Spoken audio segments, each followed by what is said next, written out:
ஆண்டவர் உங்க மேல பிரியமா இருந்தா என்ன நன்மை உங்க வாழ்க்கையில நடக்குதுன்னா, என்ன கிருபை உங்களுக்கு கிடைக்குதுன்னா, அவர்களுக்கு விரோதமாய் நமக்கு விரோதமா அநேகர் இருப்பாங்க. அவர்கள் எனக்கு வைத்த கண்ணிகளின் சிக்குகளுக்கு அக்கிரமக்காரரின் சுருக்குகளுக்கு என்ன செய்தீர்? விலக்கி ரட்சியும். ஆண்டவர் ரட்சிக்கிறவரா இருக்கிறார். தாவீது ஆண்டவரிடத்திலிருந்து பிரியத்தை பெற்ற ஒரு தேவ மனிதன். பாருங்க, அவன் கிருபை பெற்றவனா இருந்ததுனாலதான் சிங்கம் வந்தாலும் அவனை ஒன்னும் செய்ய முடியல, கரடி வந்தாலும் அவனை ஒன்னும் செய்ய முடியல. யோசேப்பு அதனால அவனை குழியில போட்டாலும் ஒன்னும் செய்ய முடியல, அவனை அடிமையா விற்றாலும் ஒன்னும் செய்ய முடியல. ஈசாக்கு வாக்குத்தத்தத்தின் பிள்ளை, அவனுக்கு விரோதமா எத்தனை கிணறுகளை வெட்டி வெட்டி துறவுகளை மூடினாலும் அவனை ஆண்டவர் ஆசீர்வதித்துக் கொண்டே இருப்பார். காரணம், அவன் மேல் கர்த்தர் பிரியமா இருக்கிறார். ஆண்டவர் இந்த வேளையில உங்களை பார்த்து சொல்றாரு, நான் உங்க மேல பிரியமா இருக்கிறேன். உங்களுக்கு விரோதமா அநேக துறவுகளை தூர்த்து போட்டாங்களா?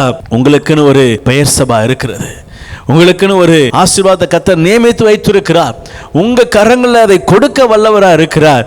அதற்கு நீங்க கர்த்தரிடத்துல பிரியமா இருக்கணும். அவர் உங்க இடத்துல பிரியமா இருக்க விரும்புகிறார். அவர் நம்ம இடத்துல பிரியமா இருந்தார்னா சகலமும் நமக்கு கிடைக்கும். பார்த்துருக்கீங்களா? உங்க வீட்டில் 2-3 பிள்ளைங்க இருக்கும் அப்படின்னா, ஒரு பிள்ளை மேலே அந்த பெற்றோருக்கு என்ன செய்யும்? அதிக பாசம் இருக்கும். அது அவங்கள அறியாமலே இருக்கும். அந்த பிள்ளைகளுக்கு என்ன செய்யும்? கொஞ்சம் நல்லாவே என்ன செய்யும்? கிடைக்கும். அல்லேலூயா. எந்த பிள்ளை மேலே அதிகமாக பிரியம் இருக்கோ அந்த பிள்ளைகளுக்கு கேட்காமலேயே என்ன செய்வோம்? நம்ம அதிகமாக கொடுப்போம். ஒன்றுக்கு ஒரு சாக்லேட் எக்ஸ்ட்ரா கூட என்ன செய்வோம்? கொடுப்போம். அல்லேலூயா. பாருங்க, இங்கே ஆண்டவருடைய பிரியம் உங்கள் மேலே இருந்துச்சுன்னா, நீங்கள் கேட்பதற்கு முன்பதாகவே, நீங்கள் வாய்களை திறந்து இன்னது தேவை என்று கேட்பதற்கு முன்பதாகவே, வாயிலிருந்து வார்த்தைகள் பிறவாததற்கு முன்னமே இன்னது தேவை என்று அறிந்திருக்கிறார். அவர்தான் நல்ல தகப்பன். அல்லேலூயா. கர்த்தர் நல்லவர். இங்கே வசனம் அழகாய் சொல்லுகிறது, துன்மார்க்கர் தங்கள் வலைகளில் அகப்படுவார்களாக, நானோ அதற்கு தப்பி நடந்து போவேன். காரணம், என் மீது கர்த்தர் பிரியமா இருக்கிறார். அல்லேலூயா. உங்க மேல கர்த்தர் பிரியமா இருக்கிறாருங்க.